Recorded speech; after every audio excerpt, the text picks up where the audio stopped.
लगता है ये ऐसे कि हुकूमत को शायद समझ आ गई है कि उनके दिन पूरे हो चुके हैं। इस वक्त IMF जो है ना clearly wait and see position में चला गया और उसकी बड़ी क्लियर वजह है कि जो इस वक्त हालात है मुल्क के अंदर, अगर नो कॉन्फिडेंस मूव कामयाब हो जाती है तो हुकूमत ख़त्म हो गई। जब हुकूमत ख़त्म होगी तो शौकत तरीन साहब नहीं रहे, इमरान खान साहब नहीं रहे, तो जो भी IMF को इस वक्त पाकिस्तान की तरफ से पॉलिटिकल कमिटमेंट दी जाएगी उसकी कोई वैल्यू नहीं है। इस साल का जो हदफ था करंट अकाउंट खसारे का पूरे का वो $2.4 बिलियन था। स्टेट बैंक ने जो रिवाइज नंबर दिया था वो 6.5 से 9 अरब डॉलर का था करंट अकाउंट का खसारा होगा। लेकिन अभी जो 8 माह की तफसीलात सामने आई हैं, वज़ीर-ए-आज़म पाकिस्तान का शुक्रिया, उन्होंने आज ये चीज़ रिलीज़ की कि उसके मुताबिक जो 8 माह में पाकिस्तान का करंट अकाउंट खसारा है वो 12.1 अरब डॉलर हो चुका है। अभी ओवरऑल जो पिक्चर है वो इतनी पॉजिटिव नहीं है। जो पाकिस्तान की एक्सपोर्ट्स है उसमें कुछ 28% इजाफा हुआ है, लेकिन ज़्यादातर जो इजाफा हो रहा है ये जो आलमी मंडी में ओवरऑल जो कमोडिटी प्राइसेस इंक्रीज हो रही हैं उसकी वजह से हो रहा है। और दूसरा जो इंपोर्ट्स हैं, जो असल प्रॉब्लम है पाकिस्तान की, स्टेट बैंक के नंबर के मुताबिक इंपोर्ट्स जो 8 माह में हुई वो 48 अरब डॉलर की हुई हैं, जो पिछले साल के यही है जो 8 माह के मुकाबले में तकरीबन 50% ज्यादा है। तो यहाँ पे असल प्रॉब्लम है। आपने सबसे पहले घबराना नहीं है, बाहसियत कौम हम इसका मुकाबला करेंगे। मुल्क में जो इस वक्त सियासी बेयकीनी है, ऐसी सूरत में ज़ाहिर है कि बहुत कम तस्करा हो रहा है जो पाकिस्तान की मईशत है, जो मुआशी इशारे हैं। इवन ये तहरीके अदम एतमाद आने से पहले ही कोई अच्छे नहीं थे, और ये जो सियासी गैर यकीनी है इसमें मजीद जो है वो पेचीदगियाँ पैदा होती जा रही हैं। इस साल का जो हदफ था करंट अकाउंट खसारे का पूरे का वो $2.4 बिलियन था। स्टेट बैंक ने जो रिवाइज नंबर दिया था वो 6.5 से 9 अरब डॉलर का था करंट अकाउंट का खसारा होगा। लेकिन अभी जो 8 माह की तफसीलात सामने आई हैं, वज़ीर-ए-आज़म पाकिस्तान का शुक्रिया, उन्होंने आज ये चीज़ रिलीज़ की कि उसके मुताबिक जो 8 माह में पाकिस्तान का करंट अकाउंट खसारा है वो 12.1 अरब डॉलर हो चुका है। अभी ओवरऑल जो पिक्चर है वो इतनी पॉजिटिव नहीं है। जो पाकिस्तान की एक्सपोर्ट्स है उसमें कुछ 28% इजाफा हुआ है, लेकिन ज़्यादातर जो इजाफा हो रहा है ये जो आलमी मंडी में ओवरऑल जो कमोडिटी प्राइसेस इंक्रीज हो रही हैं उसकी वजह से हो रहा है। और दूसरा जो इंपोर्ट्स हैं, जो असल प्रॉब्लम है पाकिस्तान की, स्टेट बैंक के नंबर के मुताबिक इंपोर्ट्स जो 8 माह में हुई वो 48 अरब डॉलर की हुई हैं, जो पिछले साल के यही है जो 8 माह के मुकाबले में तकरीबन 50% ज्यादा है। तो यहाँ पे असल प्रॉब्लम है। पाकिस्तान के अंदर पॉलिटिकल इंस्टेबिलिटी है, उस दौरान जो आपके अहम इंडिकेटर्स हैं वो किस तरफ जा रहे हैं, ये तो वक्ती तौर पे आपके नंबर सामने आ गए। मार्च के भी नंबर्स आएंगे तो पता चलेगा।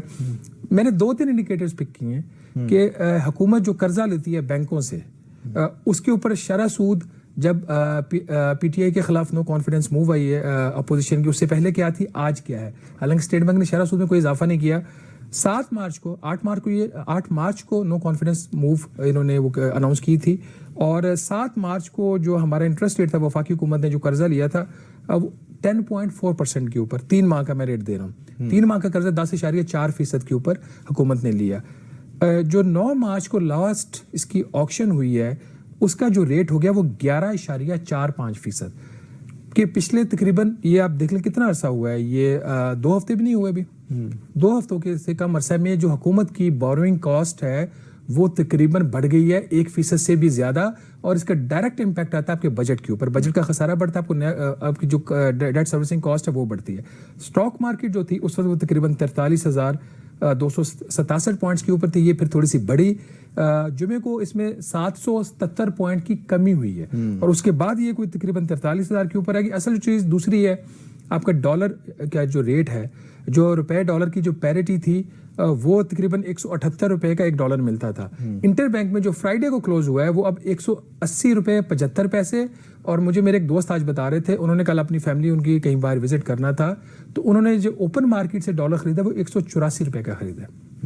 तो ये इंडिकेटर्स आपके खराब हो रहे हैं, हुकूमत का रही सियासत, लेकिन इसके दरमियान एक और भी और एक इसमें एक जो फॉरेन एक्सचेंज जो आपके रिजर्व्स हैं उसमें भी कमी वाक़ई हुई है।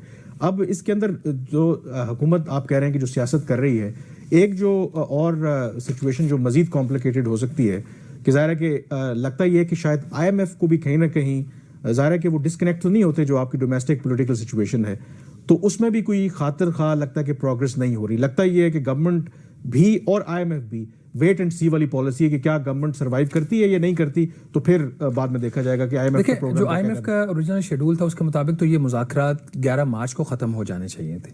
उसके बाद तातुल का शिकार हो गया। इनके थोड़ी बहुत कोई डिस्कशन चल रही हैं, लेकिन हाईएस्ट लेवल पे डिस्कशन नहीं हो रही। इस वक्त IMF जो है ना clearly wait and see position में चला गया, और उसकी बड़ी क्लियर वजह है कि जो इस वक्त हालात है मुल्क के अंदर, अगर नो कॉन्फिडेंस मूव कामयाब हो जाती है تو حکومت ختم ہو گئی. جب حکومت ختم ہو گئی تو شوکت ترین صاحب نہیں رہے, عمران خان صاحب نہیں رہے, تو جو بھی IMF کو اس وقت پاکستان کی طرف سے پولیٹیکل کمٹمنٹ دی جائے گی اس کی کوئی ویلیو نہیں ہے. لگتا ہے یہ ایسے کہ حکومت کو شاید سمجھ آ گئی ہے کہ ان کے دن پورے ہو چکے.